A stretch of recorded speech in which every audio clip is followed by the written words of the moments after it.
You're listening to The Good Pod Guide, where I, journalist and podcast fangirl Lauren Windle, bring you the lowdown on the pods you should be listening to.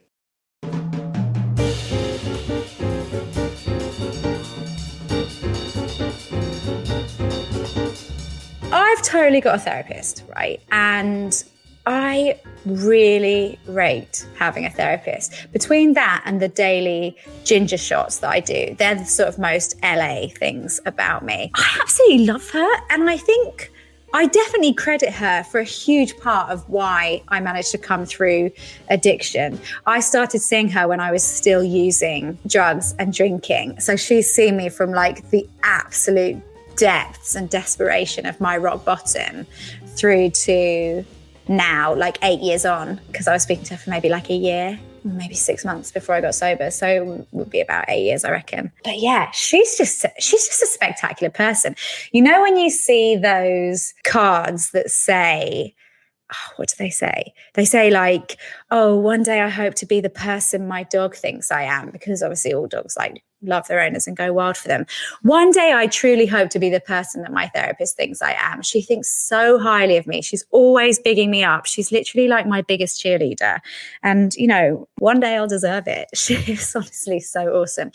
Anyway, so that's just my way of saying that I don't think that therapy is indulgent or ridiculous. And for those who can afford it, they should definitely go for it.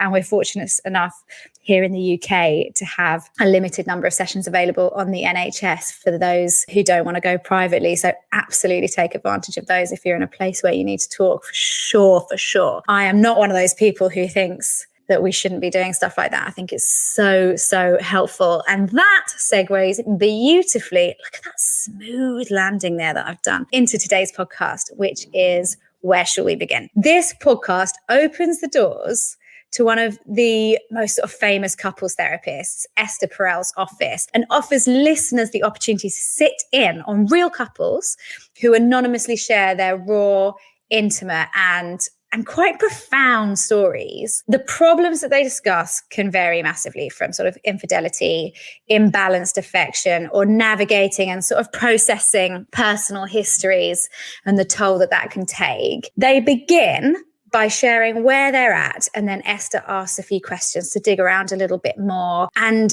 usually tries to sort of throw them off their normal pattern of communication to try and get them to communicate more effectively. She's been a couples therapist for years. She's also written books and given lots of talks on marital strife, the rationale behind infidelity, and how to maintain erotic desire in a lifelong partnership. I know, right? Stop it. She's also done 2 TED Talks, and that is TED, not TEDx. That's big. And she's got 23 million views between the 2 of them.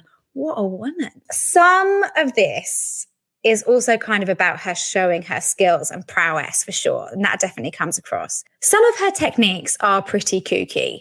Like, I've never done couples therapy, obviously. I've never been with anyone long enough to have the relationship break down and decide that it needs therapy, rather than just a, complete earth-shattering breakup that results in a bonfire of all of his things. So I don't know for sure what couples therapy techniques are, and they're pretty novel to me. But I do think that some of the stuff she suggests is kind of new. So, for example, in the episode Speak to Me in French, she had one couple conduct the session blindfolded and adopt kind of alter egos to change how they perceived each other. Is that a thing? Is that like a technique that therapists use often? Is that like a tool I should know about? I loved it. I think it sounds great. But I actually think some of these creative responses could be really helpful in lots of different circumstances. In the episode I've Had Better, which was absolutely brutal, she's working with a couple who seemingly are like irreversibly broken.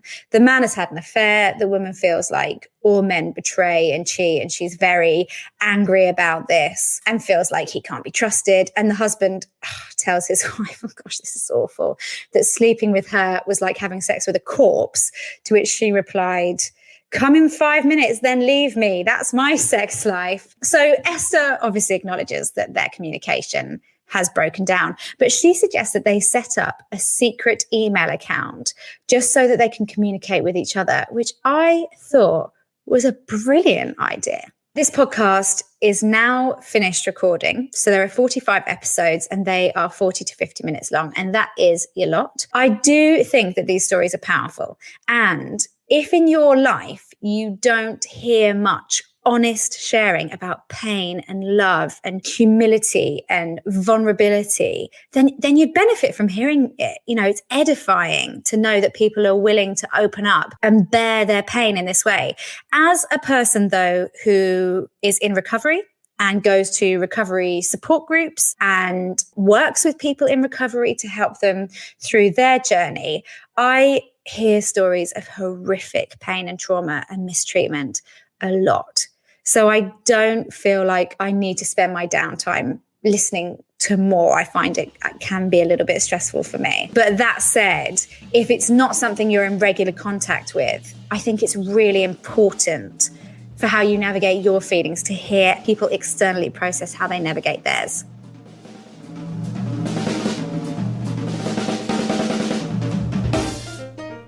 In the next episode, I review my mate Persia Lawson's podcast, which some may say is a bit cheeky, but I think it makes perfect sense because it's a good podcast and this is a good pod guide. For more info, check the show notes. Also, like, subscribe, and leave a positive review.